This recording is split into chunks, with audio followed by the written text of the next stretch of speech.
Joined by council members starting from my left to my right, the Honorable Councilmember Alex Wan, the Honorable Councilmember Howard Shook, to my right, the Honorable Councilmember Andrea Boone. Can we have a motion to adopt the agenda? It's been moved and properly second, moved by Councilmember Shook, second by Councilmember Wan. Please open the vote. Mr. Johnson, please. The vote is open.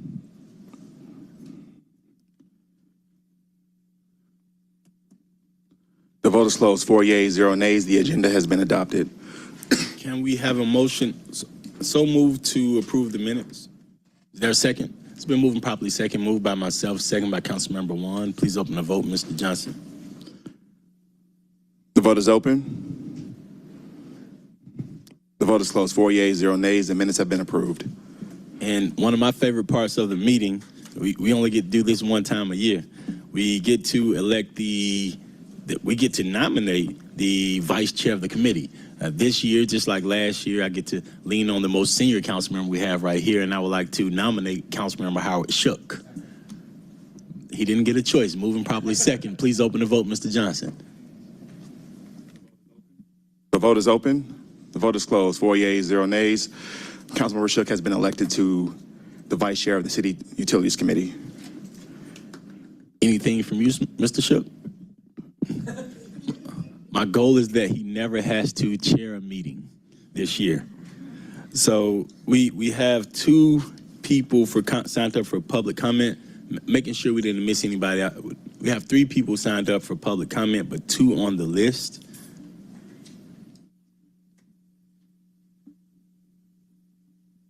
So the first person will be Mr.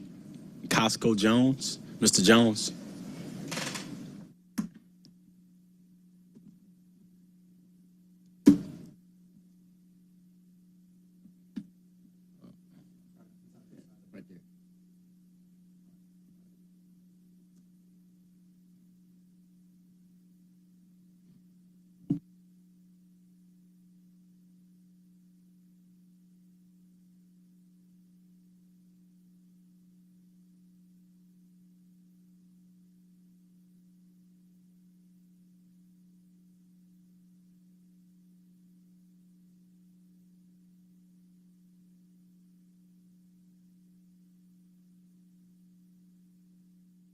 Like you asked me to, so I bought the policy brief. That's a handout, so you have it in front of you there. But I just wanted to cover some more talking points. Speaking to the audits for affordability policy, that's what I'm pushing right now, and it's basically supposed to put in place legislation that will help replace the real estate inspection with energy audit, so make those transferable, so to speak. We want to let that be a catalyst for workforce development and things of that nature. So here's some new facts. About 19,000 homes, mostly starter homes, were bought up by 3 companies within the metro Atlanta area. The FBI came in around that.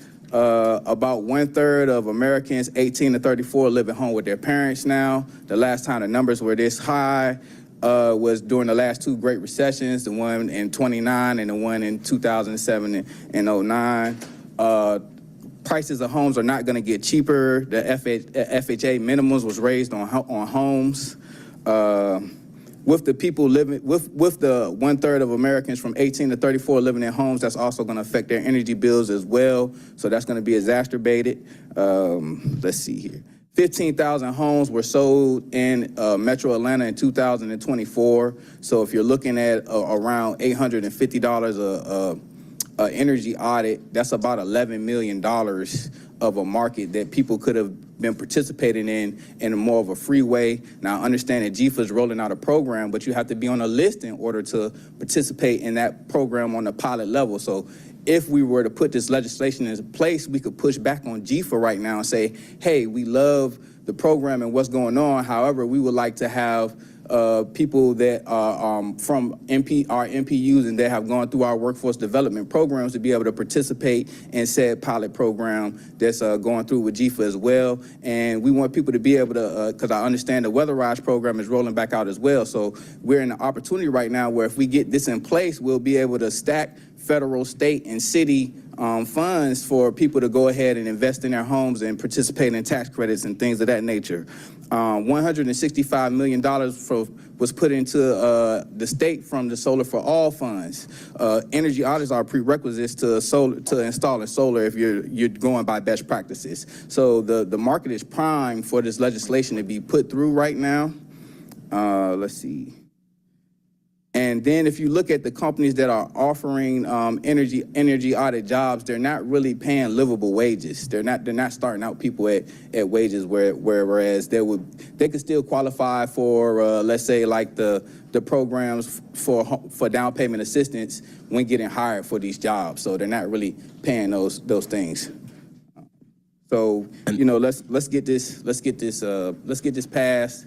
And, I have some people from some CBOs here with me. If y'all want to stand, everybody that's here kind of backing me right now. We have some community-based organization people here. So I just wanted to kind of let you know that we're serious about this. Yes, sir. And I thank you. What I'll do is I'll be reaching out to the Office of Sustainability with Ms. Chandra, CEO Ms. Chandra Farley, and I'll be asking her to take a look at this to see if there's something we can adapt to the city. She's fully cognizant on it. I sit on the Clean Energy Advisory Board. I was appointed by Chandra. So thank you again. Yep. Thank you. The next speaker would be Ms. Adrienne Coleman Tyler.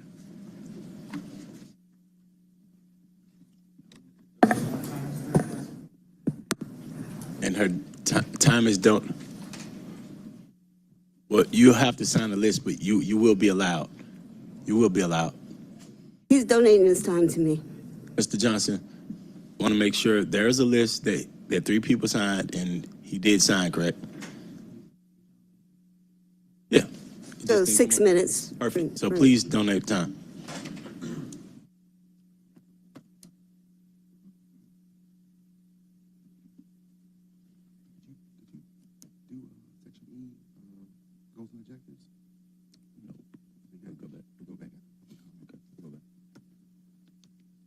All right.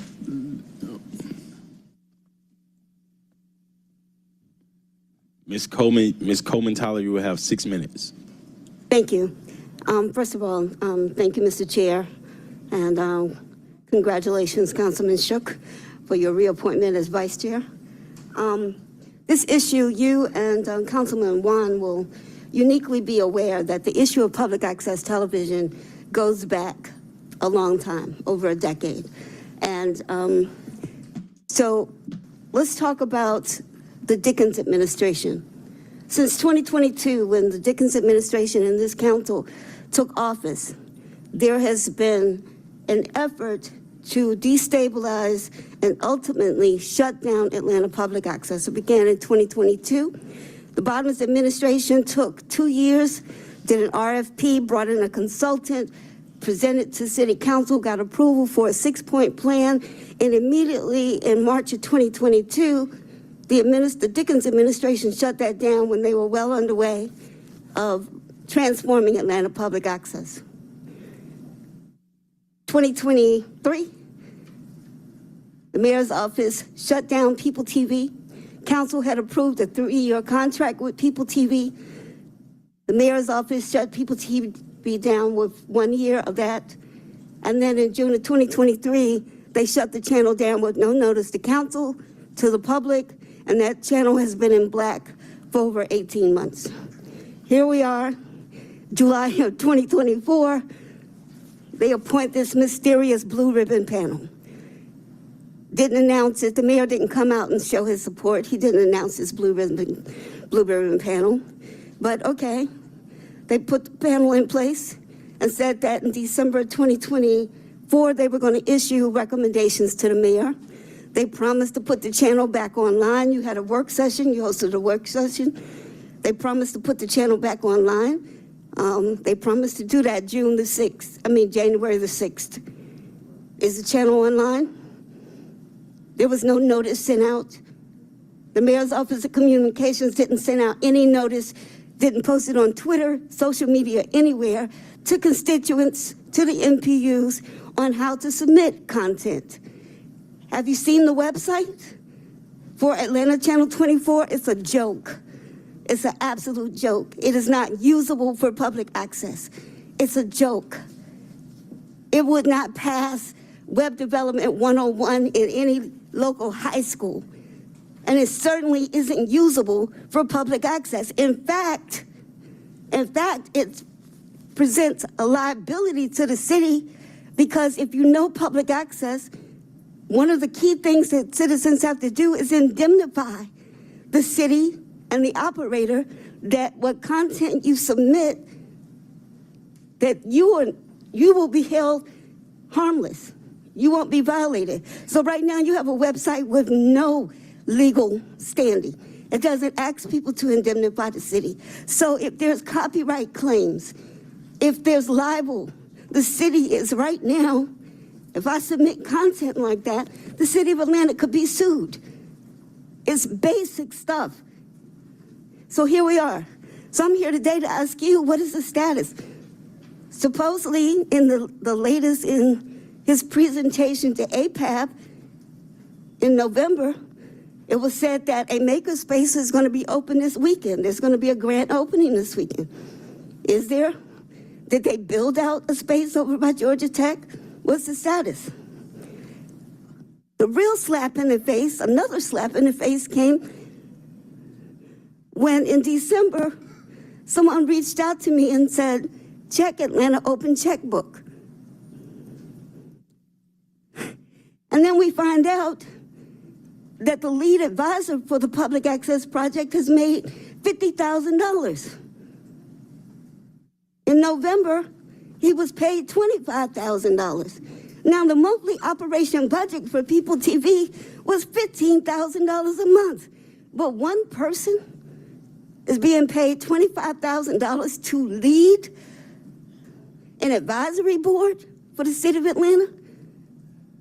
$50,000 could have been the annual salary to hire a full-time employee to manage the channel, to be a playback operator. So what's really going on? So I'm here today to ask, public access was a goal last year. You're planning your goals again this year. What's going on? So I can't figure out, is it just incompetence? Is it a middle finger to the community? What is going on? Because quite honestly, that's how I take it. So, Mr. Chair, I will be following up with an email. And let me go back. Where's the final recommendations? They promised to make it public by December 31st. Nothing. It's not online. Check the city's social media. It's not out there. This is Adrian Coleman speaking. I'm not representing my organization. This is me speaking. The Dickens administration has made it very, very clear that they have, at every step, every year, they have derailed public access television. Every step. Now we're in an election year. So I'm asking you to make it a priority. I'll sit down, ask the administration to come over and give you an update. I think we deserve that. I think you put your money in it. Let's just get that done. I thank you.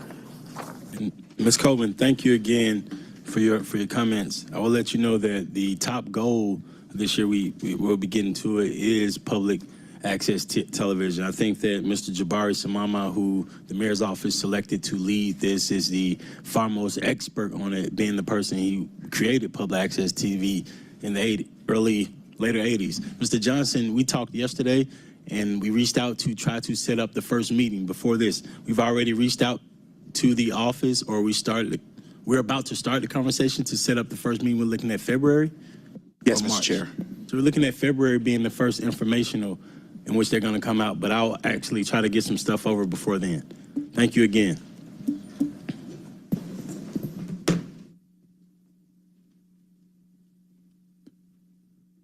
The 2025 goals and objectives have been distributed to all members for your review.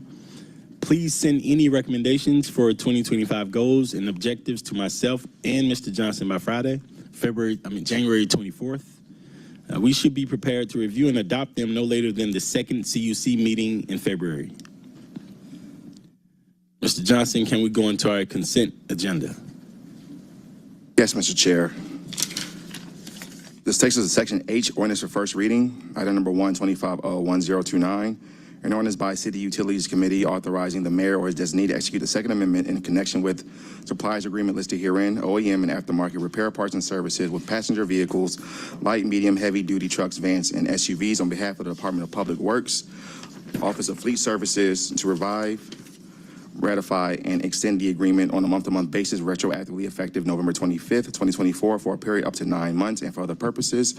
Item number 2, 25-1030, an ordinance by City Utilities Committee authorizing the Chief Financial Officer to amend the FY 2025 Water and Wastewater Renewal and Extension Fund budget in the amount of $350,855.82 to transfer funds from watershed reserves for appropriations and add funds to the Program Management Services Team Project and for other purposes. Mr. Chair, that takes us to our regular agenda, Section I, ordinance for second reading. Item number 3, 24-0-1700, an ordinance by City Utilities Committee waiving Part 2, Chapter 2, Article 10, Division 4 of the Atlanta City Code of Ordinances to ratify services rendered in connection with agreement listed herein, maintenance agreement for permeable pavers with Ed Cascio Landscape Incorporated, retroactively effective from December 9th, 2023 through the execution of the second renewal notice to amend the vendor name due to an ownership change to acknowledge the term of the first renewal option under the agreement was effective from December 9th, 2023 through December 8th, 2024, to exercise the second renewal option under the agreement retroactively effective from December 9th, 2024 through December 8th, 2025, to add funds to the agreement in an amount not to exceed $400,000.00, all contrary to what we charge to and pay from the fund, department, organization, and account number listed herein. And for the purposes, Mr. Chair, this item will need to be amended. The amendment revises the language in the 6th whereas clause regarding the first renewal option being exercised in the agreement. It's been moving properly second. Mr. Johnson, please open the vote. Moved by Councilmember Juan, seconded by Councilmember Westmoreland. The vote is open. The vote is closed. 5 yeas, 0 nays. The item has been amended. Mr. Johnson, we've also been joined by the Honorable Councilman Matt Westmoreland. Thank you. Please proceed.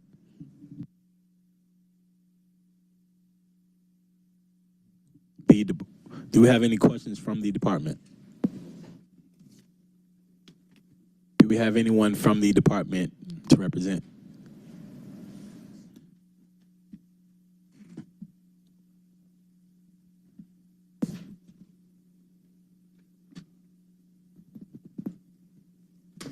Morning, Mr. Chair, council members. Alex Mahaja with Office of the Watershed Protection.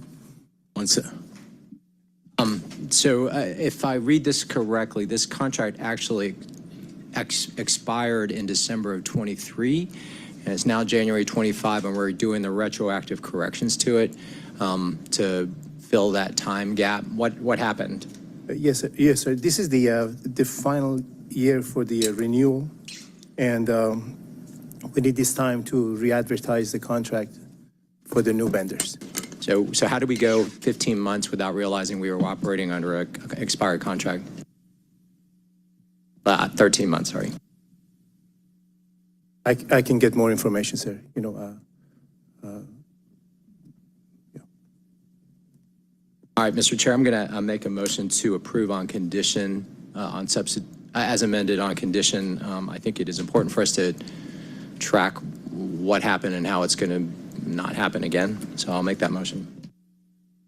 It's been moving properly second. Moved by Councilmember Juan, second by Councilmember Shook. Please open the vote. The vote is open.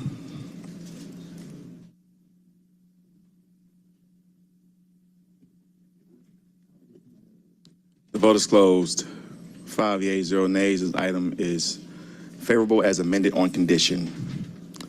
This takes us to item number 4, 24-0-1701, an ordinance by City Utilities Committee authorizing the Chief Financial Officer to amend the FY 2025 Water and Wastewater Renewal and Extension Fund budget in the amount of $2,029,694.44 to transfer funds from watershed reserves for appropriations to add funds to the Entrenchment Creek WRC decommissioning project and for other purposes. Mr. Chair, the department requests that this item be held.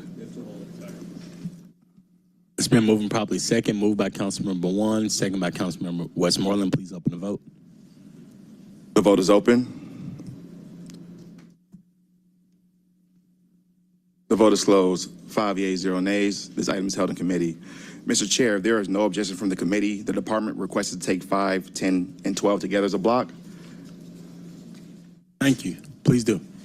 Item number 5, 24O1702, an ordinance by City Utilities Committee authorizing the Chief Financial Officer to amend the FY 2025 Water and Wastewater Renewal and Extension Fund budget in the amount of $7,500,000.00 to transfer funds from watershed reserves for appropriations to add funds to the Stormwater Annual Contract Project and for other purposes. Item number 1025R3076, a resolution by City Utilities Committee authorizing the mayor or designee to execute agreement listed herein, annual storm sewer improvements contract with Integral Municipal Services Corporation, Rockdale Pipeline Incorporated, joint venture, on behalf of the Department of Watershed Management for a term of 3 years with one-year renewal option and amount not to exceed $7,500,000.00. All contract work will be charged to and paid from the fund department, organization, and account number listed herein and for other purposes. Item number 12, 25R3078, a resolution by City Utilities Committee authorizing the mayor or his designee to execute an agreement listed herein, annual storm sewer improvements contract with Southeastern Site Development Incorporated and Precision 2000 Incorporated, joint venture, on behalf of the Department of Watershed Management for a term of 3 years with one-year renewal option and amount not to exceed $7,500,000.00. All contracted work will be charged to and paid from the fund department, organization, and account number listed herein and for other purposes.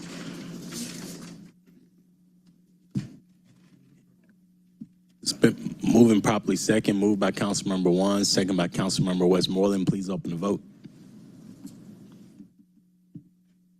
The vote is open. The vote is closed. 5 yeas, 0 nays. These items are favorable. Item number 6, 25O1002, an ordinance by Councilmember Andrea L. Boone waiving the requirements of Section 2-910 of the Atlanta City Code to retroactively authorize and to ratify the mayor or the chief sustainability officer as designees on behalf of the City of Atlanta's submission of an application for the 2025 Global Mayor's Challenge funding from Bloomberg Philanthropies in the amount of $1 million.00 to build a community curbside composting program to reduce food waste, build green jobs, and provide composting education and for other purposes. Move approval. Second. It's been moving properly second, moved by Councilmember Boone, second by myself. Please open the vote. The vote is open. The vote is closed. 5 yeas, 0 nays. This item is favorable. Item number 7, 25O1003, an ordinance by Councilmember S.J. Collins waiving the requirements of Section 2-910 of the Atlanta City Code to retroactively authorize and to ratify the mayor or the chief sustainability officer as his designees on behalf of the City of Atlanta submission of an application for nutrition access, affordability, and education grant funding from the African American Mayors Association and the American Beverage Foundation for a Healthy America in the amount of $175,000.00 to improve access to nutritious food, improve the affordability of nutritious food, and to provide nutrition education and for other purposes. So move. It's been moving properly second. Please open the vote. The vote is open. The vote is closed. 5 yeas, 0 nays. The item is favorable. Item number 8, 25O1006, an ordinance by Councilmember Marcy Collier Overstreet to amend Chapter 74, Article 9, Section 74-605 of the City of Atlanta Code of Ordinances to provide a definition of the term yard trimmings and to provide that yard trimmings shall be included in the definition of the term litter so that it shall be in violation of the litter control ordinance to throw, dump, sweep, push, blow, deposit, or leave yard trimmings on private property or property open to the public and for other purposes. Is there someone to speak to this paper?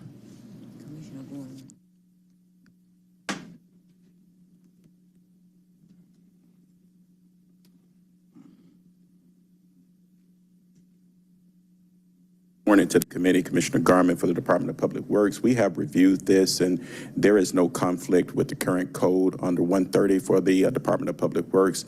And so we have no issues with this moving forward to amend the definition of litter to include yard trimmings.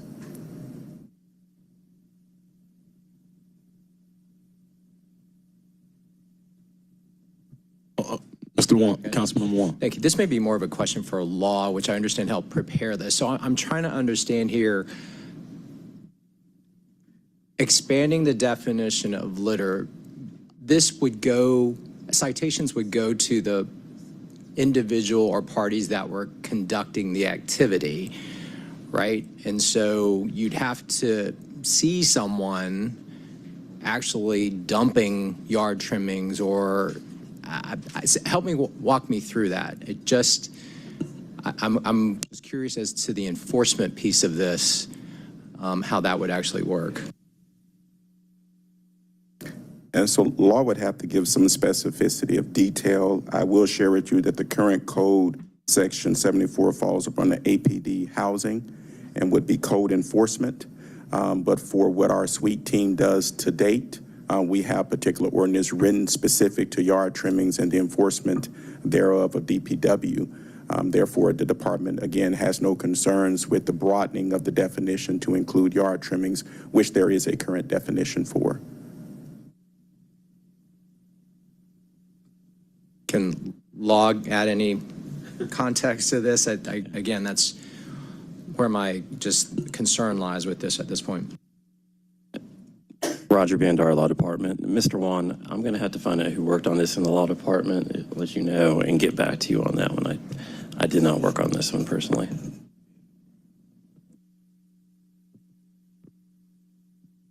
Yeah, so can I ask a question?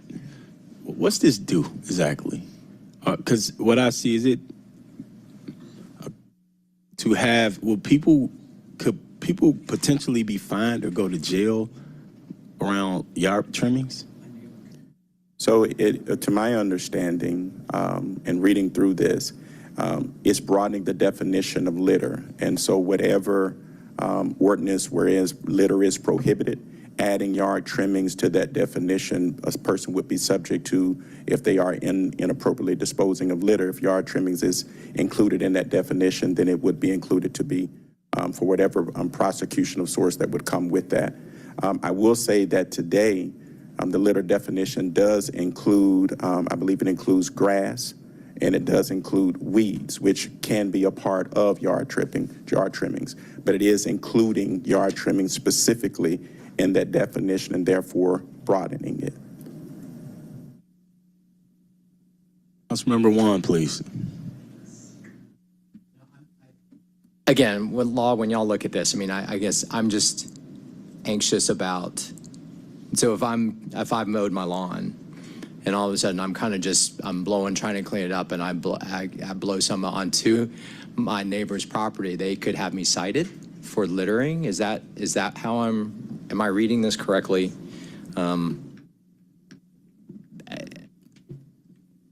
And just also trying to understand what we're trying to solve here. Maybe that would help drive the concerns here. I get the wanting to prevent dumping on private property, but how does this enhance what we're already able to do in terms of the litter ordinance? So, Mr. Wan, I'm sorry, the attorney who worked on this one is actually out today, unfortunately, so you may, I don't know if this is time sensitive, but it may be worth holding just to get you clarification. Counsel, the author did speak with me about this, and I know that this is something that she wants to, is important. I don't know if she's talked to anybody else. I'm happy to just abstain on this as it goes forward to Monday, or if the committee wants to hold for further conversation, but I'm just expressing my questions on this, and it may be possible for me to get the answers by Monday, but I'll defer to my colleagues. Thank you. Mr. Wan, I'm happy to have the attorney come talk to you personally.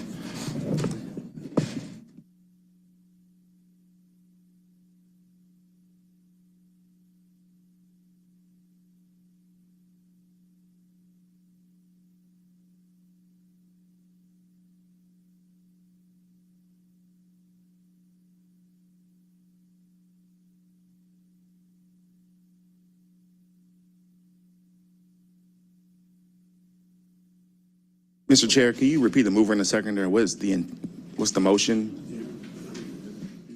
Yeah, I wonder if Ms. Boone's amenable to sending it forward favorably on condition of receiving more information about this.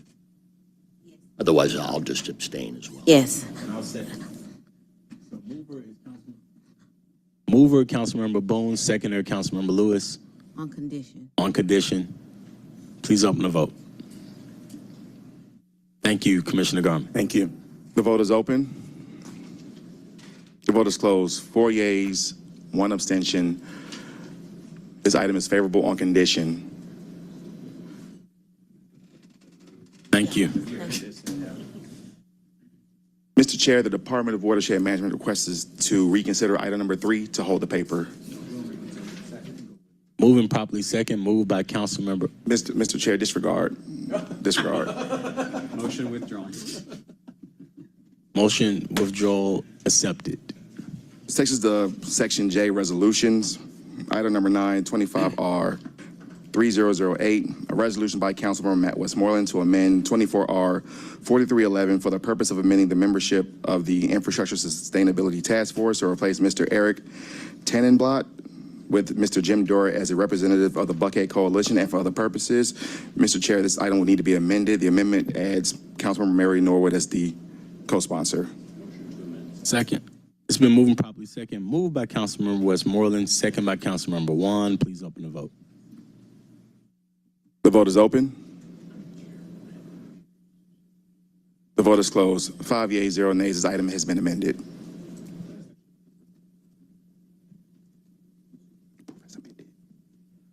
Also make a motion to remove my name as a sponsor, now that the paper's original author is the sponsor. So do we need to reconsider? No, just a new amendment. No, I think we've already, oh wait, we just did the amendment. So, yeah, so moved.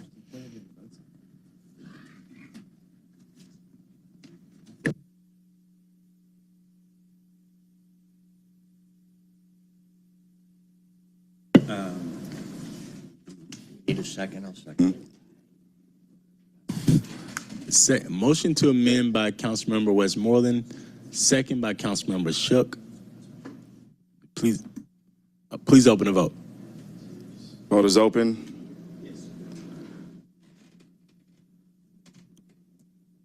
The vote is closed. 5 yeas, 0 nays. The item has been amended. Been moving properly second, moved by Councilmember Westmoreland, second by Councilmember Juan. Please open the vote. The vote is open. The vote is closed. 5 yeas, 0 nays. This item is favorable as amended. This takes us to item number 11, 25R 3077, a resolution by City Utilities Committee authorizing the mayor as needed to exercise the first renewal option for agreement listed herein. Annual contract for utility locating ticket management system with Commonwealth Technology Group Incorporated on behalf of the Department of Watershed Management for a term of 1 year effective from February 18, 2025 through February 17, 2026, an amount not to exceed $35,200.00. All contracted work will be charged to and paid from the fund department, organization, and account number listed herein and for other purposes.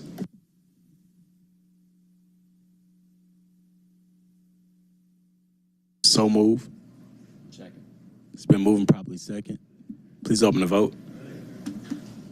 The vote is open.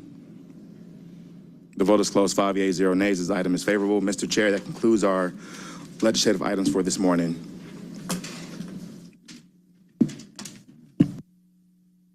So, something from Mr. Boone, anything from the council members? Councilmember Boone. Yes, I would like to recognize and thank Mr. Khalifa Lee, our chair of MPUH, representing Southwest Atlanta and the Adamsville area. Will you please stand? Mr. Khalifa Lee, thank you for your hard work and thank you for being here this morning. Thank you. And I want to say thank you to the staff of the committee. So Ms. Neka Wami, Mr. Conway, Mr. Johnson, Mr. Scott, and Mr. Roger. I want to say thank you so much and introduce yourself to the public if you want to.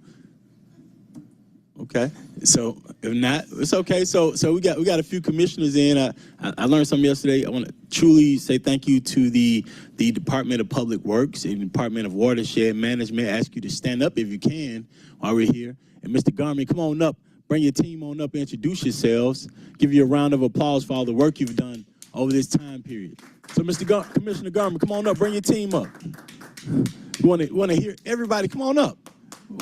Want to hear names and titles, introduce yourselves at the first to the public, so they know who works with them.